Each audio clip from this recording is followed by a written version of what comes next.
What is going on, you beautiful bastards? Thank you for joining me here on this beautiful Friday. I appreciate you for stopping by.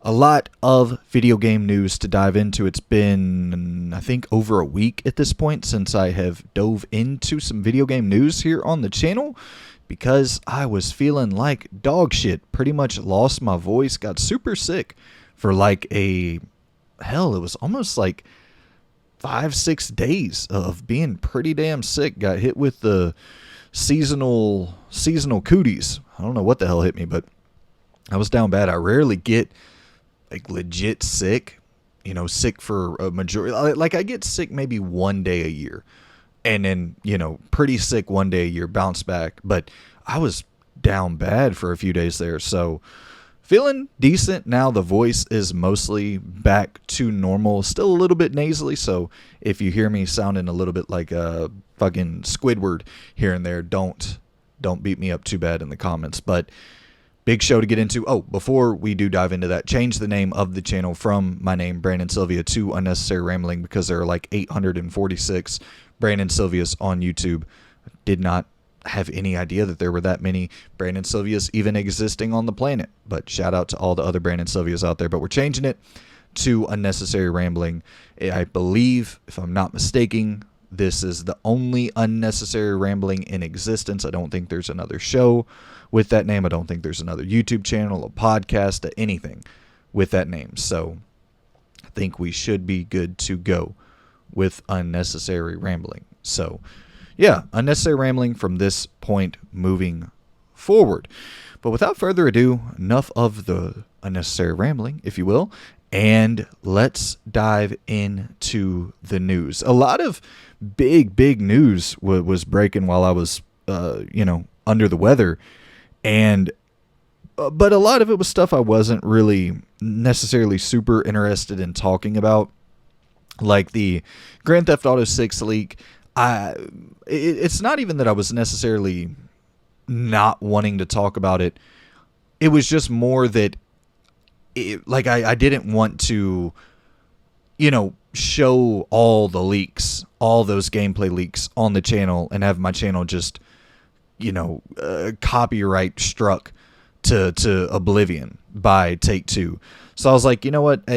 I don't really even care to dive that deep into that, because if I was going to dive deep into it, I would want to, talk about what's going on in the gameplay and share the gameplay with you guys so you can kind of follow along and we can look at it together. But I really don't even want to do that in general because it's just so early on in development that there's most of the things that were shown off. And I did look at quite a bit of the gameplay, of the leaked gameplay for GTA 6.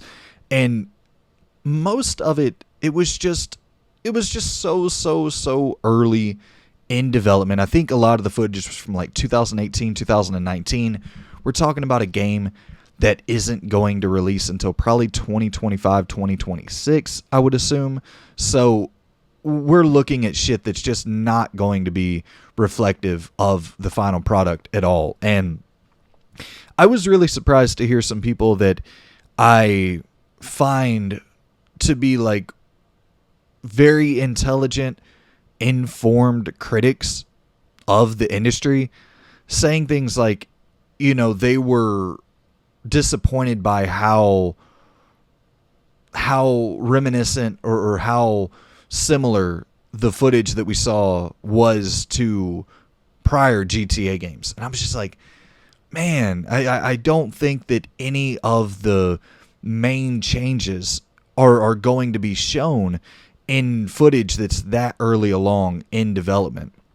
And all the big mechanics or all the big systems at play, those aren't going to be available. Those aren't going to be shown off until way later on. That's what we saw. I mean, even just the general concept for what we saw was appealing to me, honestly.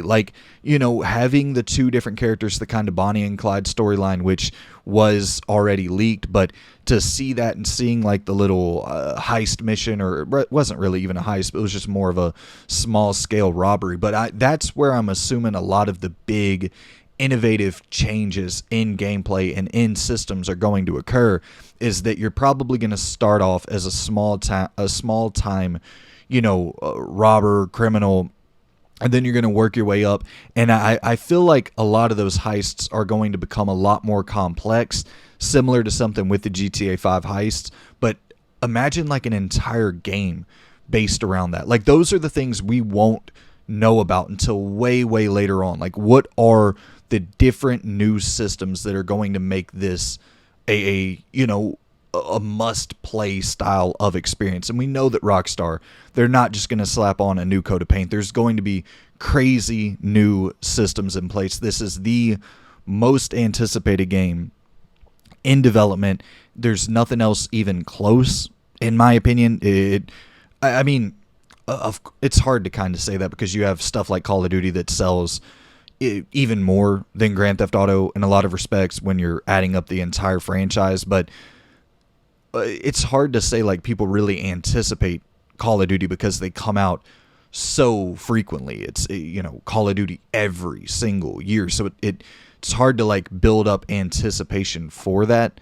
I feel like I'm not even saying that like Grand Theft Auto 6 probably isn't even in my top 5 most anticipated games in development, at least not right now, because all we have to go off of is the leaked footage. But there's no doubt, if you remove your bias, like if you hate Grand Theft Auto, whatever, that's fine. But if you remove your bias, you would have to admit this is the most anticipated game in development by, I would say, the majority of people out there. Like, if you did a pool of everybody in the world who plays video games and they had to give you their most anticipated game, I would think Grand Theft Auto would win that poll by a large margin. But yeah, but for those of you who missed what all started this, if you were living under a rock, I don't think any of you watching this were able to avoid what took place, because even if you weren't looking for the leaks or whatever, it was just popping up on any and everybody's Twitter feed, Facebook feed, whatever, Instagram feed. It was popping up everywhere. It was huge news that this gameplay got leaked. And as of today, at 7:02 a.m., City of London police account tweeted, on the evening of Thursday, September 22nd, 2022, the City of London police arrested a 17-year-old in Oxfordshire on suspicion of hacking as part of an investigation supported by the NCA UK's National Cybercrime Unit. He remains in police custody. And then Matthew Keys, at Matthew Keys Live on Twitter, who is an award-winning journalist, he worked for ABC and Fox. He says on Twitter, update, City Police confirms 17-year-old arrested over hacking incident. Source says the crime is related to intrusion on Rockstar Games and possibly Uber Technologies. So they got the kid who hacked in, or whatever you want to call it, who I believe he infiltrated a Slack, a Rockstar team. They were on Slack, and he infiltrated that app, or he infiltrated that conversation and was able to find footage that they were sharing amongst the team and, talking back and forth on. And supposedly he was able to grab the source code, but I think that theory has been debunked, that he didn't actually get the source code. But it was all this kerfuffle of him wanting to sell the source code and trying to, blackmail Rockstar and he was looking to sell the source code for, I think there was one rumor that he sold GTA 5 source code for $100,000. You can correct me if I'm wrong on that, or if that ever even happened. There was so much information like just bombarding you that it was kind of tough to decipher what is legit, what is not legit. But this is legit as it gets. City of London police account tweeting out that this 17-year-old kid is in police custody. He's been arrested. And there's a lot of people just damning this kid to hell on Twitter, and a lot of people ready to send this motherfucker to the electric chair. And it's like, obviously not being literal there, but like there's a lot of people who are going hard at this kid and thinking he deserves the max punishment for the crimes he's committed. And it's just like, I don't know, guys. I'm not sitting here saying, of course the kid knew that. Yeah, you're going in and you're taking on a juggernaut here with Take Two. They're gonna send all of their legal teams and lawyers, and like they have a lot of damn money, so it's gonna be hard to just skate by after pulling what you pulled. And he had to have known that. He had to have known. It's a high likelihood of his ass getting tracked down for pulling the stunt that he pulled. So I'm not sitting here saying I have a ton of remorse for the kid, but I also hope a 17-year-old little dude doesn't end up getting some crazy punishment for pulling this off. Like, it sucks. Of course, I agree with everybody. Like, I love Grand Theft Auto franchise, one of my favorite franchises in gaming. But, like, and I would have much preferred to see this game. I would have much preferred to see this game get a real not a launch trailer, a reveal trailer, and see the game the way they would want to present it to us. I for sure would agree with people on that. And this isn't the version of the game that Rockstar ever wanted out there, and I do feel for them in that regard. But, like, let's be truthful here. Does this leak really do a lot to hurt Rockstar? Anybody with even half a brain cell, or who has followed games at all in their life, can look at that footage and know that that's so damn early on in development that it's just not going to be the final game that you play. And there was a bunch of developers who came out in support of Rockstar and showing early footage of their games. And like you saw the Uncharted 4 Jeep scene, where you're seeing all sorts of texture pop-ins, and just from the, conception to the final, when we actually got the game, when it launched. And that Jeep scene where you're chasing the truck is one of the most iconic missions in the history of video games. It was a turning point for blending cinematics and gameplay. And the developers showed it off, and it was like very, very early on in development and showing the whole process. And I think that's great for gamers to get a more complete understanding of the process that goes in to making games. And I can only speak for myself, but like, I find a lot of value in that. Like, there's a thread, let me pull it up real quick, and it's coming from Insider Gaming on Twitter. Insider Gaming IG is the @handle. It says, mega thread on all the developers who have shown their early builds to support Rockstar games following GTA 6 graphics criticism. And it's just so many examples here of early, in development footage, like Remedy with Control showing a really early build of Control. You have Sniper Elite 5 and Back for Blood, Cult of the Lamb, Frostpunk, Sea of Thieves. It's just like there's so many cool ones here. So definitely go and check it out. It's just a good insight into understanding a little bit more about how games are made, so that hopefully, when things like this happen, when these horrible, or I shouldn't say horrible, but whenever these leaks take place, and I guess it's horrible for this stuff to get out there. I could see how it's demoralizing to the team who's working on it, where it's like, man, that's not the game we wanted to get out there. But, I don't know. To keep things into perspective, it's not like the kid, went out and committed murder or something, some huge atrocity. It's bad, but, let's not damn this kid to the electric chair. He's a 17-year-old kid. Hopefully, I do think that, you're going to do some shit like that. You need to have consequences for your actions. But let's just hope that, the kid learns from this, goes on, lives a nice, solid life, uses that. I mean, hell, he's obviously very technically proficient. He has some know-how and understanding of how to work his way around the internet and maybe he can use that to his benefit to get a solid job in IT or get a good job doing something that's productive and using the skills that he obviously does have. So let's not damn the kid to hell. But overall, of course, leaks just suck. But I think leaks suck in general, and I think that we're rambling on pretty long here about this, but it's a big conversation. It's an interesting conversation, and that's the another big reason I wanted to change the name of the show to Unnecessary Rambling, because it is very free flowing. It is very conversational, even though it's a conversation with just me and then talking to this damn camera here. But regardless,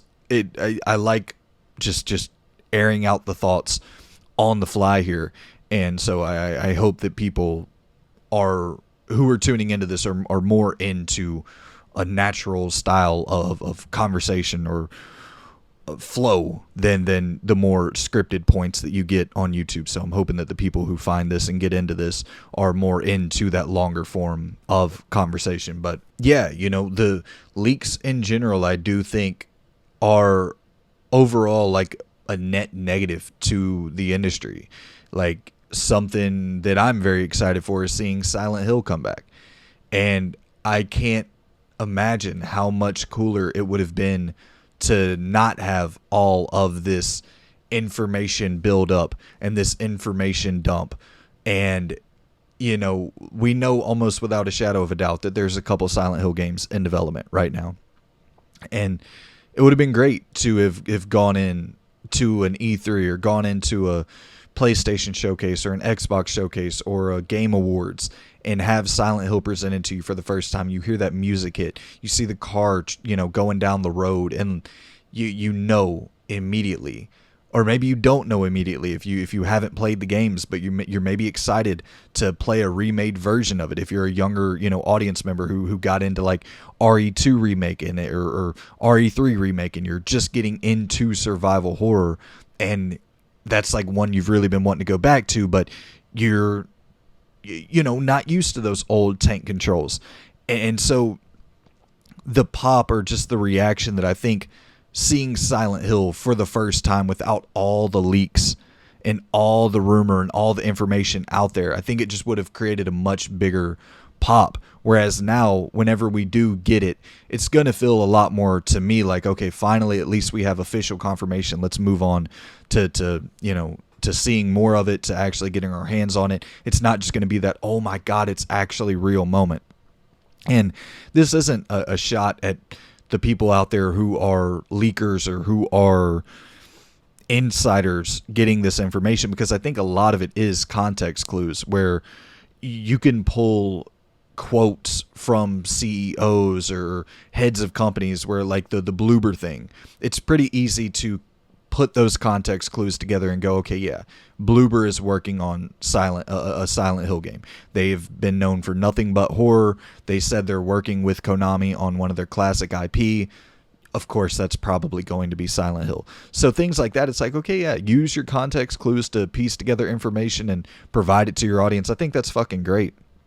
There's a ton of value in stuff like that. But yeah, there's, I guess what I'm trying to say is there's levels to these leaks, and there's a big difference in like I don't want to get way too into the weeds with all this shit, but if you have information that's been provided to you and you're trusted not to share that information, and then you spill it out to your audience, or if you are privy of some knowledge and a couple days before a showcase you drop the games that are going to be there, and it just kind of takes all the air out of the room, all the hype out of that big reveal that could have happened.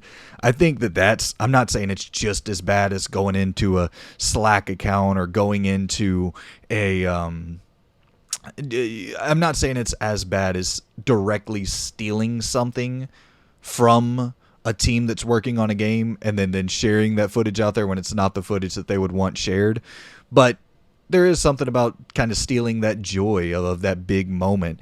And once again, I'm not comparing the two directly, but I am saying that their leaks in general suck. This is maybe the highest degree of leaks that suck because a pretty somewhat severe crime was committed to get these leaks. But overall, just leaks in general suck, and I would not at all be disappointed to live in a world where nothing got leaked and we could all go into these showcases without extra knowledge and without knowing and hearing the rumors. And it just because, like, when you're a kid, when you're younger, you're not following shit as heavily, and so those big moments, those big reveals are like huge pops. They get that huge reaction. And even something like, thinking back to like Easy Allies, I believe it was 2016, the PlayStation Showcase, which is one of the greatest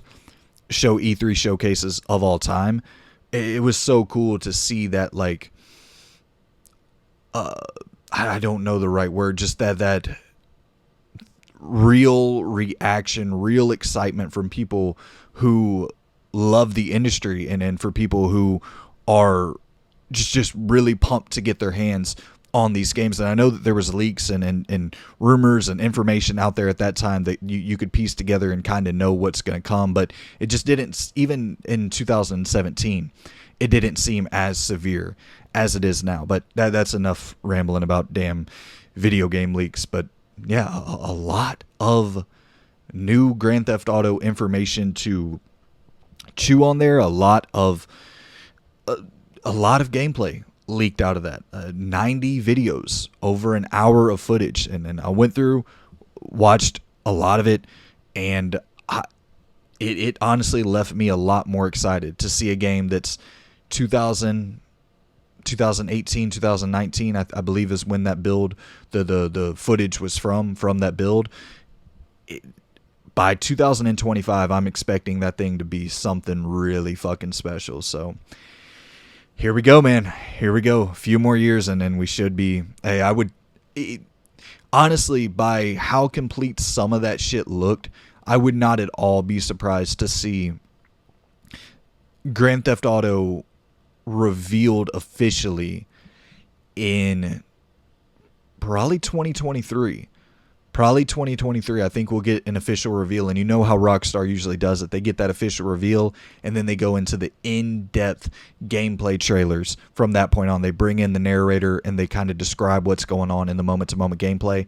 So I think we're getting kind of close to those moments. If that footage is from 2018, 2019, and it looked that complete in some instances, man, I'm hyped. I'm hyped. If anything, I think that footage got me more hyped. So hopefully it did the same for other people out there. Okay, and our next story is that EA Motive is officially working on an Iron Man game, a third-person action-adventure, story-driven Iron Man title. And I am very, very hyped for this. EA Motive is the team that's currently working on Dead Space right now. So, and they worked on Star Wars Squadrons in 2020, I believe is when Squadrons came out. So they have, they have done aerial-based, flight-based combat. It's obviously very different. The space shooting and battling it out in space is a lot different than the aerial combat that you'll be pulling off with Iron Man, and more, I'm assuming, city environments where you're introducing a lot of destructibility and, having to blast enemies through freaking walls and shit, and seeing the environments around you topple over. Like, those are kind of the cool Iron Man combat standard tropes that you would assume will probably be in this Iron Man game. So that's a lot different than having an open space battlefield to fly around and fight in.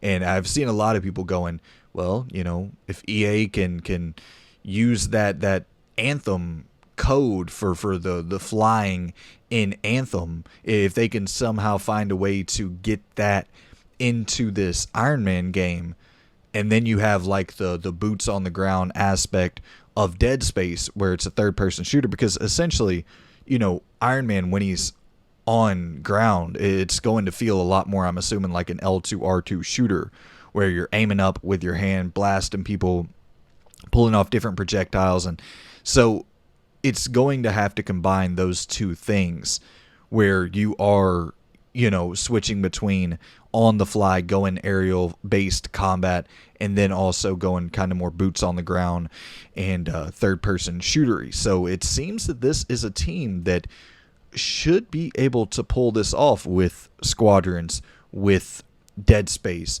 and blending those two while also hopefully getting what BioWare was able to pull off with the flying in Anthem. A lot remains to be seen. They're probably, I would assume, 2027-ish, 2026, 2027 before we see this game ever released, if they're just beginning development on it now. So, but yeah, a new Iron Man game coming to us. I'm excited for this stuff. There's a lot of people who are not in the camp of getting new superhero games. The only reason I am more positive on this is because superhero games always allow for new interesting mechanics to be introduced into the gameplay. Whereas, it's hard to find a way outside of superheroes to just go, oh, okay, well, now you have the ability to shoot fire out of your friggin' eyeball. Like, superheroes and like with Star Wars, the lightsabers and the force powers, those things are kind of mixed into the core, the DNA of what is a Marvel character, a DC character, a Star Wars character. Like, they have their own makeup. And so that those things are always fun to engage with on a gameplay level. And I'm not saying that developers can't find a way to build up their own lore, to have these cool features introduced, but it always does kind of come back to a supernatural or a super heroic style of event that caused you to have access to these powers. So, I'm just saying that I'm always a proponent for having new games that introduce new mechanics that you don't typically engage with in your usual games that release, your usual single player, third person shooter with a gun, or your sword based combat, or your melee based combat. Like, this offers up a totally new set of moment to moment gameplay mechanics that you'll be getting to mess around with. So that's why I'm usually in favor of these superhero and Star Wars games. So, and not even so much with the Star Wars. There's a limited amount of things you can do with Star Wars. Well, I shouldn't really say that, but with super heroic powers, you can kind of do anything. You want to do some fucking shooting frost at people, dope. You want to do some fucking shooting fire at people, dope. You want to slash people with claws. You want to grow wings. You want to fly around. You want to be Batman and just be a rich, whiny kid. All good. Shout out to Batman. Love you, Batman. But yeah, I'm a fan of superhero games, so I'm excited to see this, especially with it being a third-person action-adventure, single-player narrative. Thank you once again, Jedi Fallen Order. Thank you, Respawn, for slapping EA upside the head and going, hey, look, if you make a damn good single-player game, it'll sell well. Let's put some money into it, and you can get some money back out of it. Thank you, Respawn. I will forever be eternally indebted to you for having, because EA is a publisher that, I know people like to shit on EA. EA was, like, in the early to mid 2000s, one of my favorite publishers out there, because they did so much cool shit in the single player department and also the multiplayer department. But they were just always doing unique things. The EA big games, you had your Def Jam Vendettas, you had your, even when you get into the licensed games, you had like all those 007 games, the Everything or Nothings, and they were pumping out such good content. So it's a publisher that they're slowly redeeming themselves bit by bit. They're getting to a point now where it's like Dead Space remake. Okay, are you returning back to Dead Space? Nice. Dragon Age 4. Okay. Mass Effect Legendary Edition. Okay. Mass Effect 4, or a new Mass Effect game, brand new IP, or not brand new IP, but brand new entry into the franchise. It's like, okay, you're starting to make me think that we might be getting like real EA back into the fold here. So I'm excited. I am excited, man. These are good signs for me. We were getting a Jedi Fallen Order 2 or Jedi Survivor, whatever the hell they're calling it. So let's just pray. I think this might be a new era of EA this generation. So I'm on board. Okay, so directly continuing off of that, as we were talking about single player games still being viable, let's talk about the opposite there. And let me be very, very clear here. I have a huge bias. I am very, very much biased towards preferring single player games and not being a fan of live service games. I don't ever want people to think that, I'll be honest when I have a bias on my stories here. So this is a biased story for sure. There are a lot of other live service games that are doing just fine.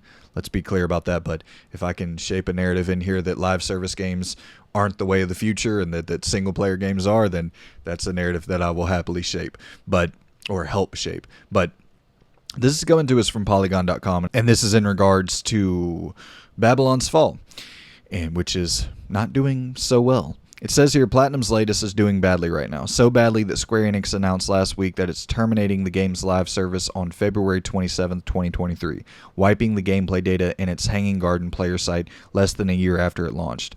So badly that the game's 24-hour player count peak on Steam has plummeted from 1,188 to around 6 players in just a month. So badly that some GameStop locations are giving it away like it's free real estate, as reported by Cheap Ass Gamer. And so, yeah, Babylon's Fall is officially, well, I guess February 27, 2023 is when it will officially be another dead live service game.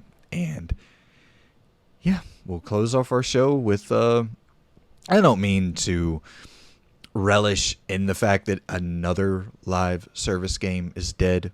I mean, you put up the the picture of the morgue, you put up the picture of the graveyard, it's full of these live service games that get shut down in a year, 2 years, 5 years. Like, I'm not saying that of course you have your Fortnites, you have your Destinies, you have your CODs, you have your NBA 2Ks, your Maddens, you have examples of these games that are making more money than any single player game out there. I totally get it.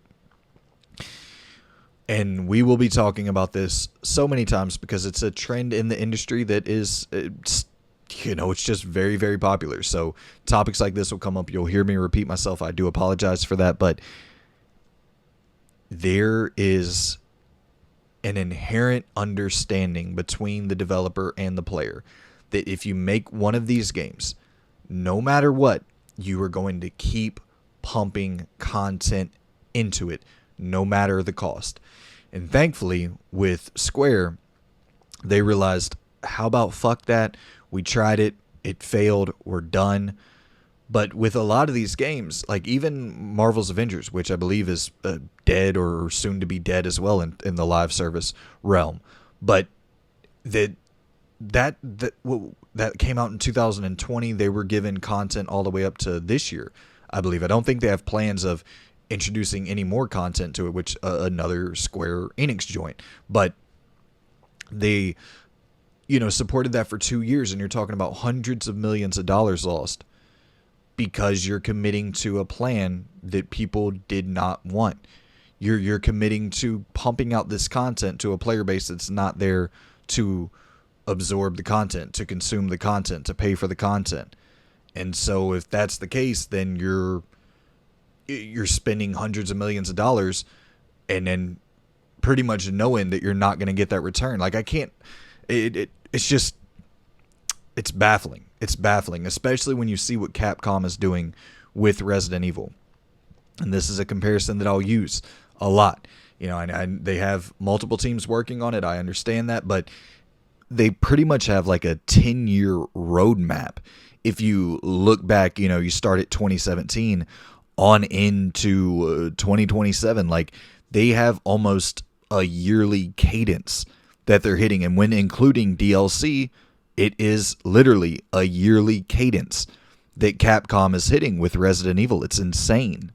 Okay, you know what? Let's actually go through this one by one and kind of chronicle this, put it all together, and find that 10-year live service window for Capcom. We have RE7 2017, RE2 2019, RE3 2020, RE8 2021, RE4 2023, and then that's when we get into predicting what comes after RE4. So you have Code Veronica that could be remade. You slot that in to 2024. You have Resident Evil 1, a remake of a remake. I admit that might be pushing it, but I mean, I don't know. I think that's probably time for that remake to be remade. I would love to see that personally. You slot that in at 2025 or even maybe 2026, and then you either. So let's say let's just say 2025, and then you take a year off for 2026, which is, you see that with RE7, where in 2017 you get RE7, and then 2018 is just the DLC, and then RE2 drops 2019, and same thing now with RE8 2021, RE8 DLC 2022, we get RE4 2023. So at some point there will probably be a year gap. Let's just say it's Code Veronica 2024, RE1 2025, and then you get a year for 2026 where RE9 is being built, and then 2027 we get RE9. So that's a 10-year gap where every single year something is being filled with Resident Evil. Either if it's DLC for RE7 in 2018, if it's DLC for RE8 in 2020, and probably DLC for Resident Evil 1 in 2026. And I shouldn't say probably. I'm saying based off of if this lined up the way we were laying it out here. And that's your 10-year run of what I would call a live service output. That's a similar live service output to games like your Avengers or games like your whatever, your Destinies and shit like that. Obviously, they have more frequent updates for little things like skins and shit like that, but for significant new updates, new story content, new missions, stuff like that, Capcom's doing a very similar thing with their teams working on Resident Evil. They've established a mold here to compete with the live service model without needing to directly adapt that model, a one-to-one version of that model. They're making hundreds and hundreds of millions of dollars with these games, and they release them like clockwork. You have a pattern to follow along with here. I'm not saying what I exactly laid out is going to be one-to-one what happens, but I wouldn't be surprised if it was very close. There's a pattern. It doesn't take Nostradamus to predict this. It's pretty simple pattern to follow along with here, and I do think this should be the North Star. Capcom, what they're doing with Resident Evil should be the North Star for developers, publishers out there. Look at this and go, oh, we can crank out games, smaller games, 5 to 8 hour games on a yearly basis, charge people $50-$60 for it, maybe if it's a much smaller game, 40-30, but continuously get content, continuously get income flowing in. Like, this is a model that absolutely is working, and as a fan of Resident Evil, I'm loving it and eating it up. I'll continue eating it up if the content is consistently at a high quality the way it has been over, since 2017. So that's going to be a wrap up on our show. Shout out to damn Capcom for what they're doing with my favorite franchise in gaming, and I really hope that more franchises out there look at this model and go, oh wow, we can do something very similar. And it's not to say that you have to do this and milk your franchise into the ground. I wouldn't mind at all if Capcom took that engine and ran other new IP in that engine and left Resident Evil behind for a little bit, had that team go and work on a new horror title or a spin-off of Resident Evil titles, or just totally different third-person action-adventure games with that same engine, using some of those same assets and having a similar mechanical layout. Like, I'm absolutely on board for that. Give me new stories, give me new characters, give me new content, and like, I like that live service update kind of model, if you will. but I just like it rolled out where it's, dedicated for single player stuff. And so I think there's a huge market for that. You get some 5-hour Splinter Cell games out of Ubisoft. You get some smaller Assassin's Creed games, which Ubisoft has been talking about wanting to lean in that direction. You get, a lot of these games could be shrunk down much smaller and cranked out on a more consistent basis. So I'm very much a fan of that. I'm very much a fan of, 10, 15-hour games and getting them more frequently than once every 10 years. So I hope that people start looking, developers, publishers start looking to Capcom as kind of a North Star for their turnaround. Maybe not quite on that level of every single year. I know that that's pushing it, but yeah, I think it is a way to compete with that live service model without, just totally killing yourself. So that is my rambling, my unnecessary ramblings for today. I hope you all enjoyed it. And if you have any comments on any of this stuff, I'd like to hear your comments on the live service stuff, especially if you have, like, I'm just a fucking random idiot. I don't have any extra insight into the developmental process. If you do, would definitely love to hear from you. I'm always open to hearing different sides of opinions. I never think that my opinion's the one and only opinion. It's just a opinion out there, and like every other asshole, we all have one. So yeah, appreciate you all for tuning in, and I will see you guys in the next video. Goodbye.